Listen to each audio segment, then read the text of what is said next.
Hello,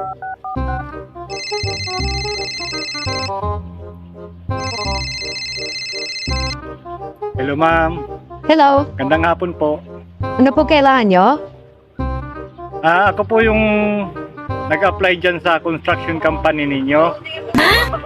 Yes? I-inquire ko lang po sana kung ano po ang lagay ng application ko. Tanggap ba ako? Ano ba ang alam mong trabaho? May alam ka ba sa pagkakarpintero? Carpentero? Ay, hindi po. Magmason, alam mo? Ay, hindi ko rin po alam magmason. Mag-electrician. Hindi rin po. Magtubero. Hindi rin po. Aba, nag-apply ka tapos wala kang alam, mag-libor ka na lang. Ay, hindi po. Nakakapagod po kasi mag-labor eh. Paano masabi? Ganon. Wala ka palang alam eh.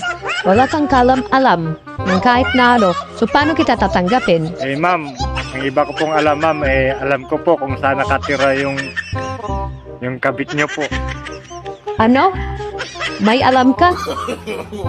Opo, alam ko po yung address. Saka may picture pa nga po ako nung papasok po kayo sa motel ng kabit mo. Ganon ba? O sige, tanggap ka na. Umpisa ka na bukas.